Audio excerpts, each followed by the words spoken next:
Heavenly Father, stretch forth your mighty hand. Time now for Land Matters, brought to you by JPS. Attorney Brown, good evening to you. Hi, good evening. Good It's to over good to to you. join you again. Thank you. Good to be with you again. God bless you. God bless. You too. Thank you. And good evening, listeners. Welcome back to Land Matters. We were on a break for some time, took a break for the Holy Week because of Holy Week meditation and other commitments. But it's good to be back with you. Hope everyone had a holy and blessed Easter. In times like these, we really need an anchor because our world is spinning. It's as if things that should be right are wrong, and what should be wrong is not right. We're in a tailspin. But we know that the God of the mountain is still the God of the valley, and the God of yesterday is still the God of today. Okay, so we just keep trusting and believing.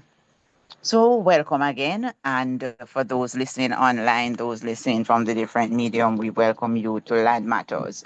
And please remember, you're listening to Called Out Gospel Radio, which is located in Ocherios, St. Anne.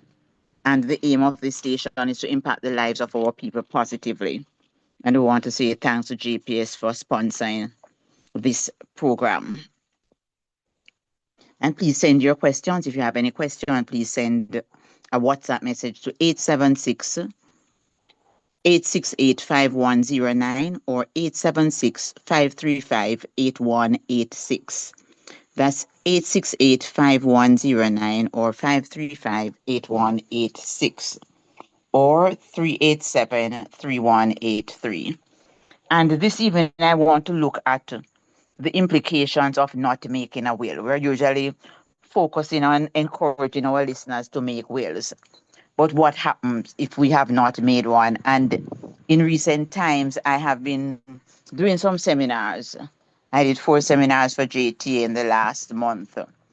One in Mandeville, one in Montego Bay, one in St. Mary, and one in Kingston. And I've been doing others around. And I realize how limited the knowledge is that persons have. A lot of persons, even though well educated, I guess we are educating our own sphere because maybe if other professionals, and I'm sure if other professionals should come and talk to me on different topics, I would not be very aware either, which makes it even more important for us to educate our listeners. And in some of these seminars I have been having, I've heard people say, I just have one child, so why should I make a will? And I beg of my listeners, even if it's one child, still make a will, even a simple will. I leave all I have to my child because it's much easier to go through probate than to go through letters of administration.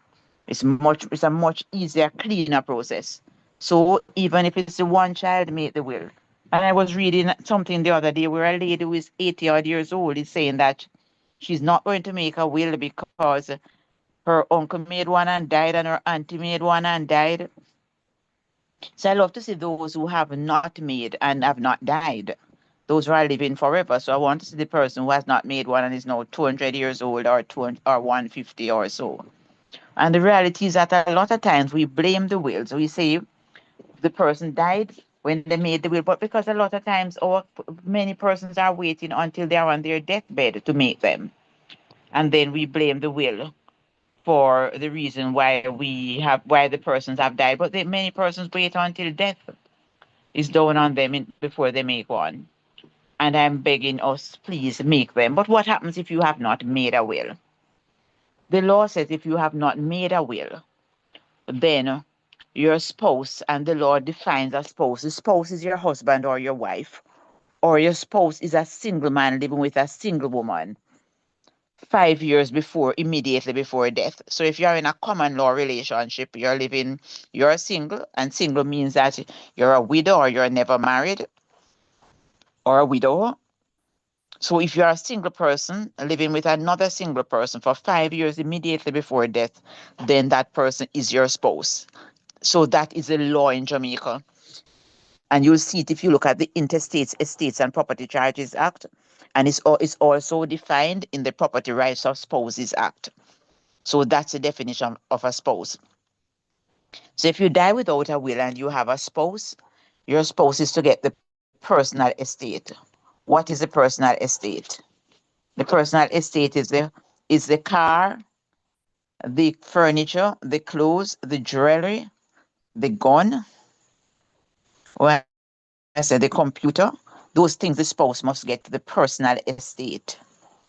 But most times the bulk of the estate is comprising of these things: the house, the land, the business, the money. What is to become of those? Who is to get those assets? And that's what we start looking at now. So the law says if you die without a will and you have house, land, money, business, and you have one child, your spouse is to get two-thirds of those things, and the child is to get a third. So your main assets, you die, you don't make a will, your spouse is to get two-thirds, and if you have one child, that child is to get one-third. And most times when persons hear that, they get a little bit concerned. And I want you to realize as well that if you die without a will and you have a child who is a minor benefiting from the estate, then the estate must be dealt with, must be administered, must be overseen by the Administrator General's department. That department is going to be in charge of your estate if you die without a will. And that department is overworked. I was reading where it is said that they have assets that they are trying to sort out valued 50 billion Jamaican dollars, as well as $5 billion in cash. So that is a challenge. That is a challenge. Too many persons are dying without wills, leaving young beneficiaries. And it has got so bad that some years ago, firstly, in times past, what used to happen is that when a person died without a will, then what used to happen is that all of those estates had to be governed by the Administrator General's department. Things have now changed, and they're only dealing with estates where the person who died without a will died leaving minor beneficiaries, because the department could not manage the bulk of the estates that they have to administer, because it's just too many estates. So they are just dealing with estates now that have minors. So you die without a will and you have a spouse. The spouse is to get two-thirds of what you die leaving, and you have a child. The child is to get a third. If you have two or more children, so for example, you have seven children and you die without a will, or 10 children, or 15 children, or two children, then your spouse is to get a half of what you die leaving, and the child is to get the other half. If you don't have any spouse, your children must get everything you die leaving. And it's important to note that children will only share with a spouse. A child will only share with your spouse. So the child will not share with any other relative. So if you don't have a spouse, your child alone will get it. And remember, if you are separated and not divorced, the person is still your spouse. So even though you have not been living with this person for 30 odd years, you have gone your separate ways. If you don't have that thing called a decree absolute signed by the court, then then that person is still going to benefit from your estate. You can't say, hey, I'm no longer living with that person. The court gave me an order to separate. That person is still your spouse. So that is something that is very, very important for us to note, because a lot of times persons cannot believe. A lot of times persons cannot believe when you tell them that that person is in charge. And what happens, is that the spouse is in charge of the estate when a person dies without a will. The spouse determines everything: where you bury, how you bury, if you bury, why you bury, when you bury, all of those things. Okay, those are the spouse's responsibility to decide if you are going to be buried, or you're going to be cremated, or your body is going to be given to science. That's the spouse's decision. So it is very, very important that you put things in together, put things in order. Stop this. This is 2026. Let's get rid of that mindset to say that if we make a will, we're going to die. Look at how many persons you know who have made them and are still alive. Okay, we have to be more responsible in how we think about things, in how we decide on things, in how we make decisions. If you don't have a child and you die without a will, for example, a young person dies and the person was married, then your spouse is going to get two-thirds of what you die leaving, and your parents will get the other third. So a young person dies, the person had got married, had no child, but the person has a spouse and parents, dies without a will. The parents will get one-third of what the person died leaving, and the spouse will get two-thirds. If you don't have any parents or children and you die without a will, your spouse will get everything. You're listening to Called Out Gospel Radio and you're listening to Land Matters. My name is Gloria Brown and I'm from the law firm Brown Finley and Company. We have an office in Ocherios in the Jamaica National Building, as well as in Halfway Tree in Kingston in the Winchester Business Center, Suite 39. So, welcome again to Land Matters on Called Out Gospel Radio. If you have any questions or queries, please send them to 876-868-5109 or 876-535-8186. And please remember that Call Out Gospel Radio is located in Ocherio, St. Anne.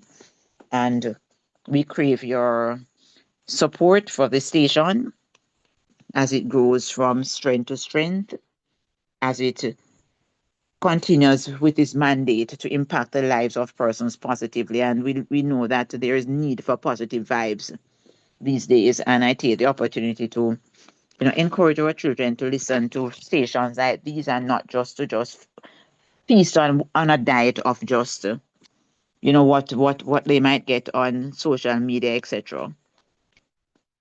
We have to grow them up in the way they should go. So when they are old, they will not depart. And there are so many distractions.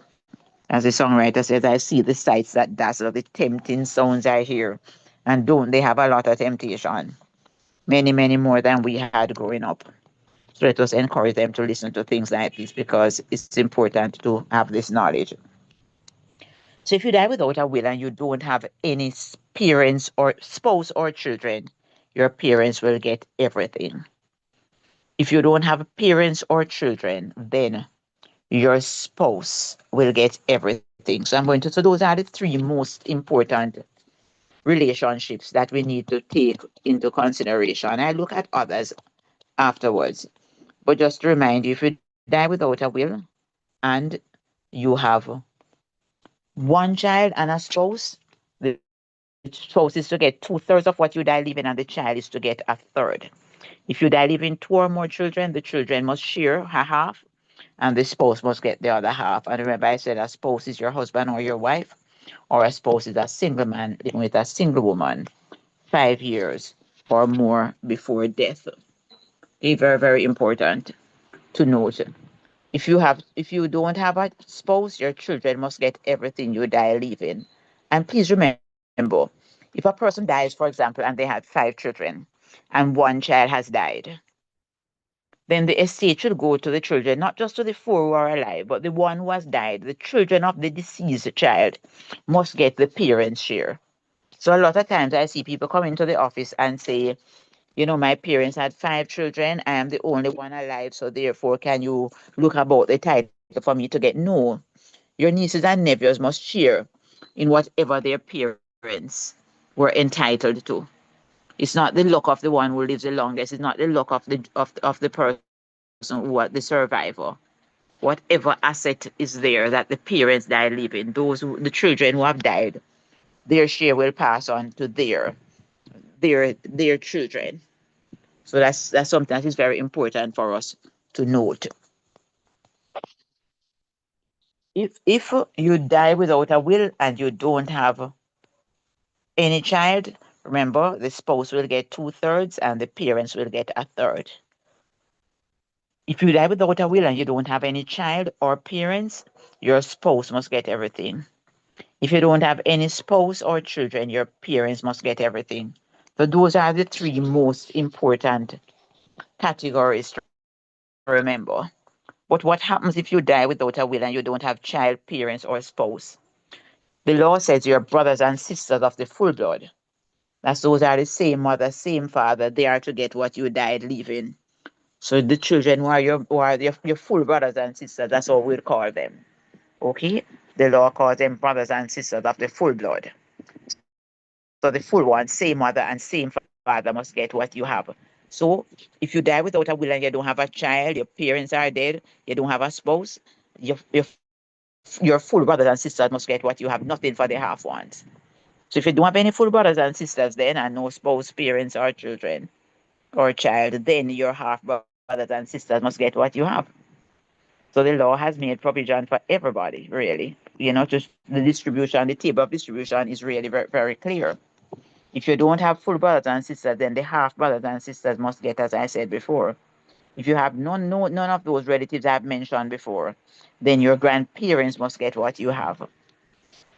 If you have none of those relatives, then your uncles and aunts of the full blood, that's your mother and father's full brothers and sisters.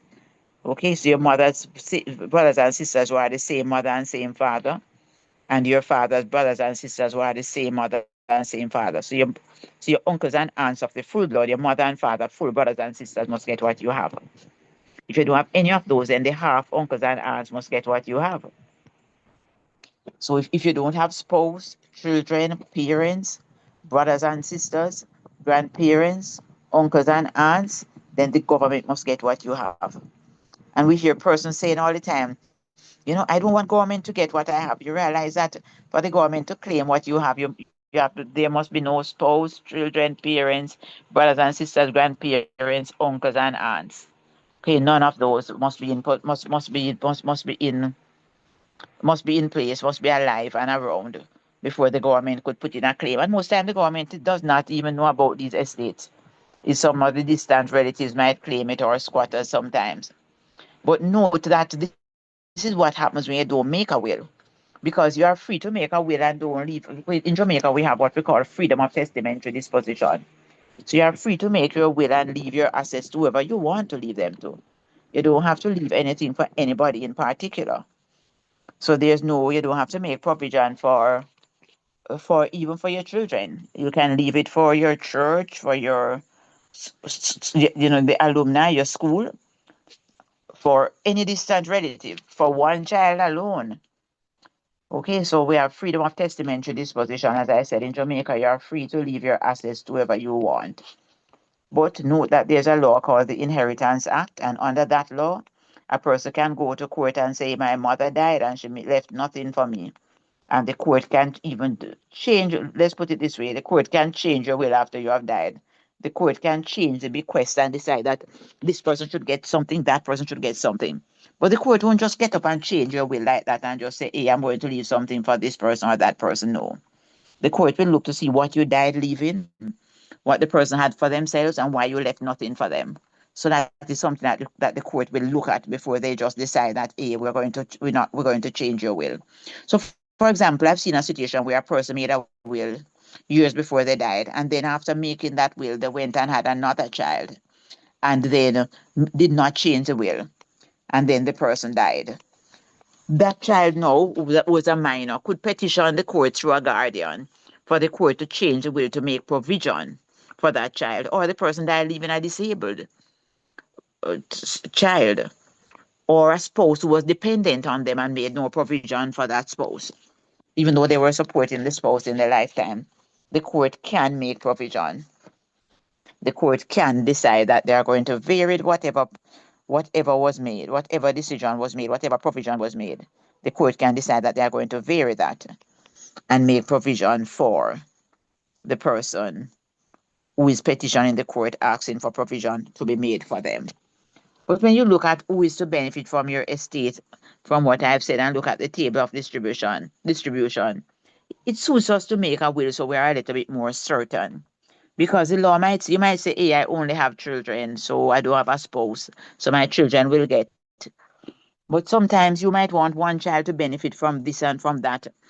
Because so many times I see persons come into my office to say, my mother said this piece of land was for this child, that piece for that child, that piece for that child. But because the mother or the father made no will, even though they told them this in their lifetime, everything is going to belong to everybody. There'll be no specific piece for anybody to get. So you have to transfer everything to all the children and then they decide, oh, they are going to share. And sometimes some were not in agreement with how the father had distributed it in the first place. So they see this as an opportunity now to redistribute. And a lot of times the expectation that we have and the reality. They don't go together. And that is a part of the problem. So we expect that this piece is going to be ours, but mama did not make a will or daddy did not make a will. Hence, what happens then is that even though mama said I should get the top part of the land or the front piece of the land, she made no will. So everything belongs to everybody. And then we have challenges. I've always said that I prefer a warm gift to a cold gift. So if you can give the assets while your hands are warm, that would be wonderful. If you can give it while you're alive, that would be wonderful. But still, that's a good part of estate planning, but still be cautious because sometimes you transfer the things to your relatives and they become, an albatross on your backs. Okay, they become a nightmare.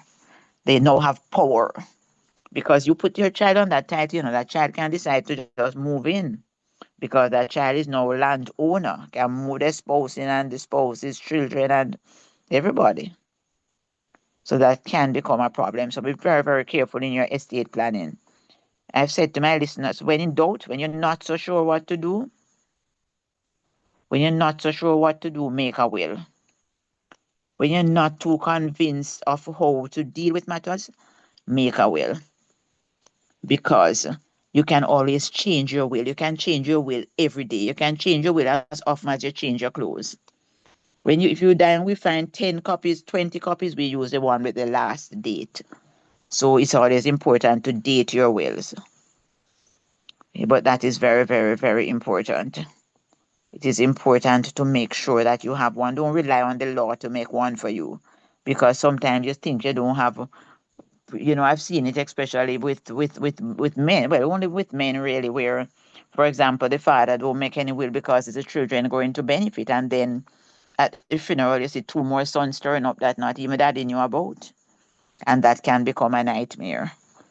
So even for those of us who say that, I don't see the need, it is important. Please make the will, make the will. We see how it's going to be distributed, and that might not be the best of idea. It might not be the best of idea to just leave the law to determine how your assets are to be shared. And with certainty, what that means that the will creates certainty. And you can put anything you want in your will. You can say who is to get the bed, who is to get the dresser, okay, that particular set of nest of pots or sets of plate, anything you want, where you want to be buried, how you want to be buried. You can describe the casket, all of that. And I encourage persons as well.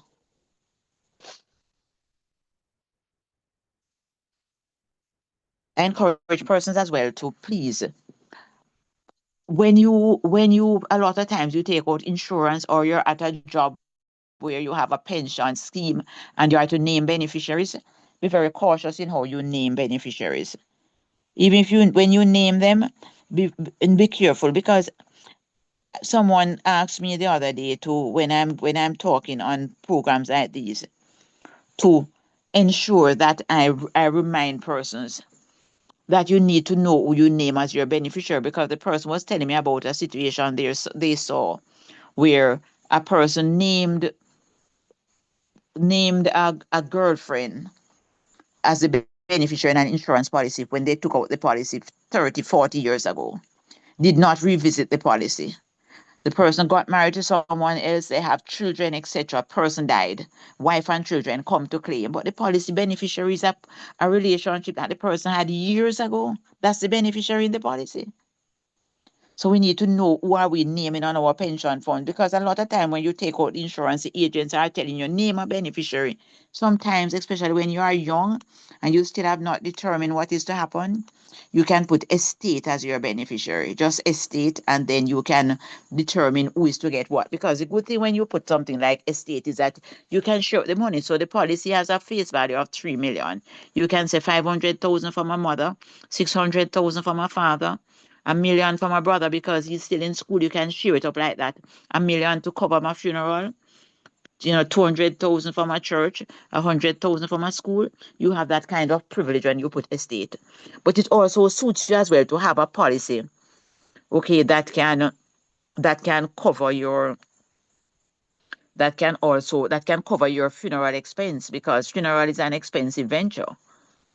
And the sad thing about funerals these days is that persons is not like first time when persons would come and everybody would bring something. No, persons are coming to see, how much they can break your pockets.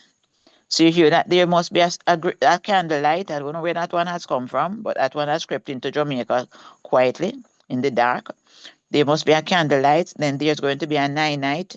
There's going to be the grave digging. There's going to be the setup, and there's going to be the repast. That's five official things for food, and food is not cheap in Jamaica. So it's a lot of expense when persons are already reeling, because you have to go and pay the undertaker, you have to go and pay for the burial plot and all of those things. So it's an expensive venture. So make sure you have cash or you have insurance to cover those things. Also, look at critical illness as well. You have some critical illness policies. If you get a stroke or you develop cancer, they pay out, because those are expensive things to treat. So a lot of part of the estate planning is also looking to see how we are going to cover or estate expenses, because remember, even the probate, you're going to have to pay the lawyers about 8% of the value of the estate. The executors are to get 6% of the value of the estate. There are a lot of expenses associated with estate planning. So it suits us to know what to do. And remember that estate plan, and this is something that God willing I'll discuss later, or I'll discuss next week, that estate plan is not just covering when you die. Estate planning also looks at what is happening to you now. Is there a power of attorney in place to say, if suppose you get dementia or Alzheimer's and you can't make decisions? Suppose you meet an accident and you become brain dead. Who is going to make decisions for you? I've seen situations where persons particularly have dementia, but they have millions of dollars in the bank or money in the bank, and nobody's on the account, so nobody can go to the bank to draw the money for the medical care, or or the personal care that they need. So persons are there not getting the best of care because their money is not accessible. Of course, you have to be careful who you give the power of attorney to. Because when you give a power of attorney to somebody, that person can do everything that you are able to do. So you have to be extremely careful who you give that kind of privilege to. I think I've given you a lot of information this evening, and I look this is information that you need, because it's information for life, and it's information that you need to pass on to others.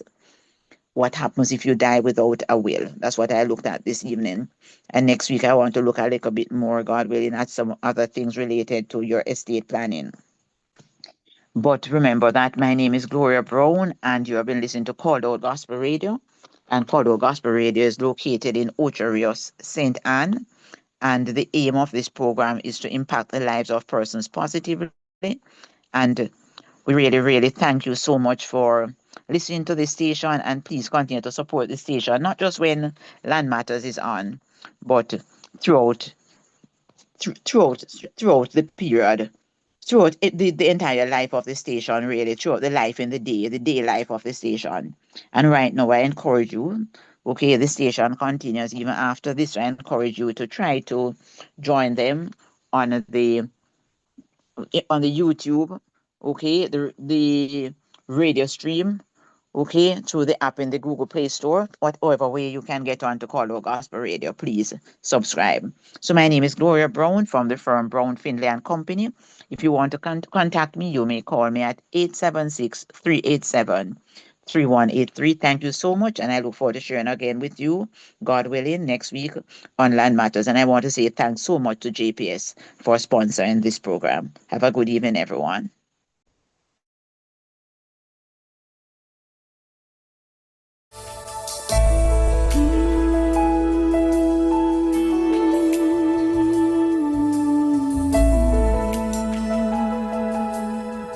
That's it for Land Matters with attorney Gloria Brown. Sponsored by the Jamaica Public Service Company. Heavenly Father, The time is 8:01.